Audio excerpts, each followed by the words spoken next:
Hello, this is the TradeSite Forex market preview and international economic data roadmap for the week beginning Sunday, the 29th of March 2020 and ending Friday, the 3rd of April.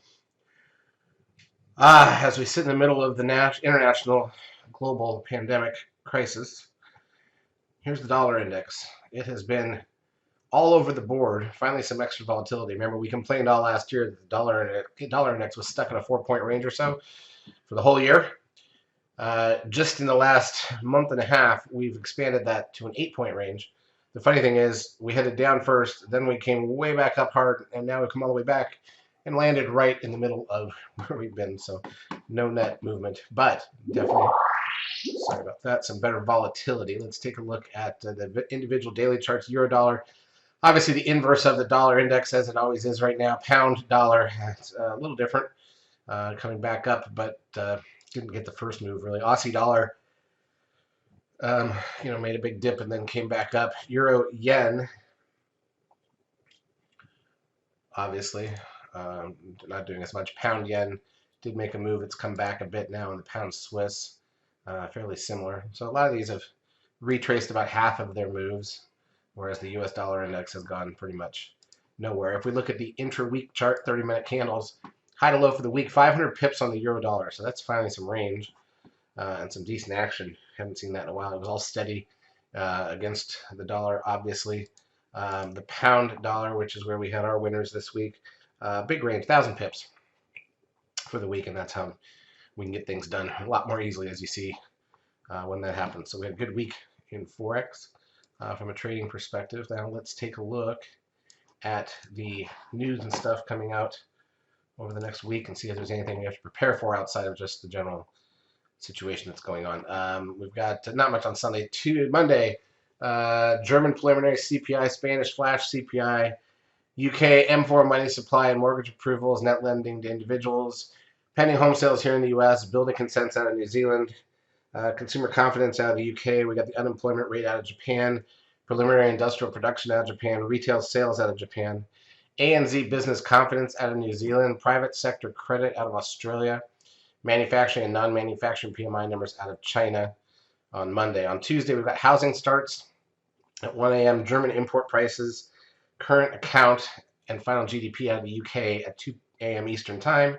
The housing price index out of the UK comes out somewhere over the 3-day window. I don't know. I don't get that. Revised business investment out of the UK, retail sales out of Switzerland, French consumer spending and preliminary CPI, German unemployment change, CPI flash estimate out of Europe, Italian preliminary CPI. That'll be interesting. Can't imagine. Well, got the Canada's GDP, IPPI, and RMPI numbers. Housing price index here in the U.S. at 9 a.m. Eastern Time on Tuesday. Then the Chicago PMI, consumer confidence, AIG manufacturing index out of Australia that night. Tankin manufacturing and non-manufacturing indices out of Japan. The minutes from the last Bank of Australia rate or bank meeting, and building approvals out of Australia. Final manufacturing PMI out of Japan. Caxton manufacturing PMI out of China. Now we go on to Wednesday, which is April Fool's Day. Commodity prices out of Australia, German retail sales, Spanish manufacturing PMI, Swiss manufacturing PMI, Italian, French, German, broad European manufacturing PMI numbers, and then the UK one at 430. Europe's got its unemployment rate at 5 a.m. Eastern Time. US ADP non-farm employment change, Canada's manufacturing PMI, US final manufacturing PMI, and ISM manufacturing PMI numbers, along with construction spending, ISM manufacturing prices. Ward's total vehicle sales here in the U.S., crude oil inventories here in the U.S. Japan's got the monetary base, 10-year bond auction. Swiss CPI, Spanish unemployment change. PPI out of Europe, Spanish 10-year bond auction, French 10-year bond auction.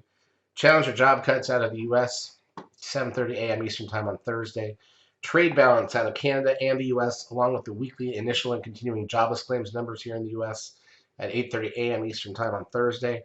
Factory orders at 10 a.m., natty gas at 10:30, AIG construction index out of Australia, and retail sales, final retail sales out of Australia.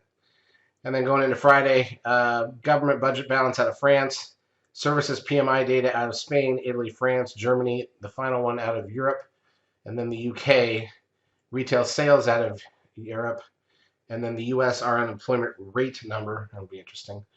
Probably doesn't reflect much of this yet. It's a monthly number. Final manufacturing services, or final services PMI number here in the U.S. and ISM non-manufacturing PMI. The last countries, New Zealand and Australia, change their clocks next weekend. Most of Europe does it this weekend. So we will see what we get. Should be interesting, of course. Plenty of stuff going on out there and a lot of currency fluctuation driven stuff. So we'll see if we can get some movement in the Forex markets. Looking forward to it. Charts as usual brought to you by eSignal. If you've not yet taken a trial of our services, feel free to do so. We will help you out for a couple of weeks. Have a great trading